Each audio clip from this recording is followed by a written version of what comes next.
Okay, hi there, Peter. Thanks for talking to Business Zone today. I just wondered if you could kind of give us a brief introduction to who you are and what you're doing at the moment.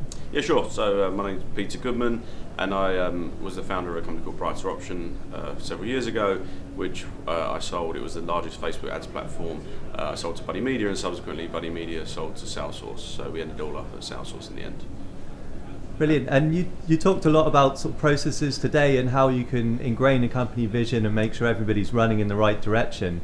Particularly this V2MOM methodology of working that you learned at Salesforce. So I was just wondering if you could just kind of introduce us to that, why you think it's important, and what kind of stage businesses would need to introduce some kind of process like that and embed it within a company.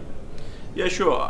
It was amazing, really, because when we sold the business the first time round, we went from being small to medium to ending up at Salesforce very quickly, and therefore you went from hundreds of people to 10,000 people very, very quickly, and it was very impressive to see how Salesforce itself managed that process of making sure everyone had the same strategy and everyone was fighting towards ultimately the same goal.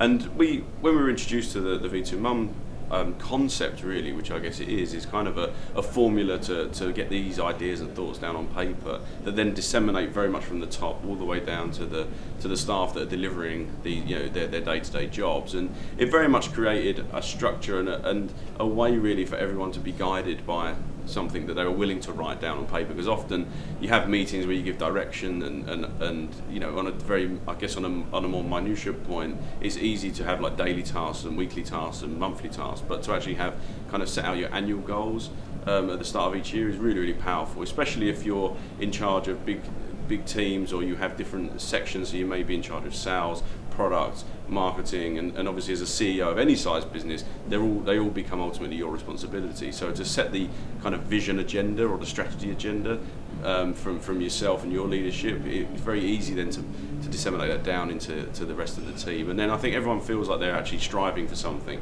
and everyone's actually pushing towards the same goal, rather than having everyone kind of going off in any direction, thinking they're going for the goal that you want. Because most CEOs that I know, when they start out, kind of do weekly or monthly presentations to keep everyone fired up and geared up and keep the culture really flowing. But staying true to your vision and staying true to what you're trying to achieve doesn't mean that you can't pivot or change the concepts that you're doing, but actually just set an agenda, especially when you get to a certain size, because it's then about improving the processes and the structures to really deliver accelerated growth and hyper growth over a period of time. I think the V2MOM really allowed me an insight into how it's been done at Salesforce at huge scale, and nothing but good can come from that, I think, and it was certainly demonstrated in the way that business is run to the highest level.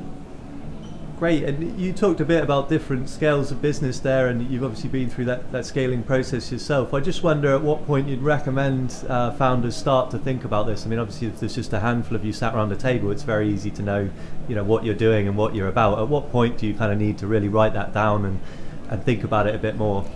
I actually recently, in the last year, actually founded two companies. One, a company called When You Move, which is ultimately a conveyancing business built on technology, so actually providing home buyers with a better service. Now, we sat down very early in that formulation of that business to do this, because you don't know how quick growth is going to come. So if you start, we launched the business pretty much with 5 people, and then within a month we had 15, and we're going to be probably 100 people at the end of this year.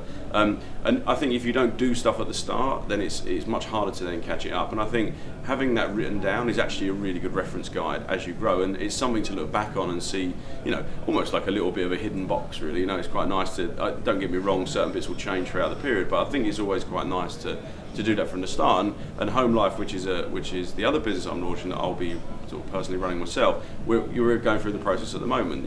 The product is in engineering stage, but I think as a team, there's only 5 of us, we're going to sit down and go through exactly the same process. So we have it as we bring people on board, because as we raise money, or as we raise finance, or as we increase the productivity and the staffing levels, I think it's going to be really beneficial to start much earlier than I did in the last case. I mean, I only learned about it when I was at Salesforce, so I didn't even have it in my armory when I was building the last successful company. Now I feel like I can make an even greater company built on much better foundations.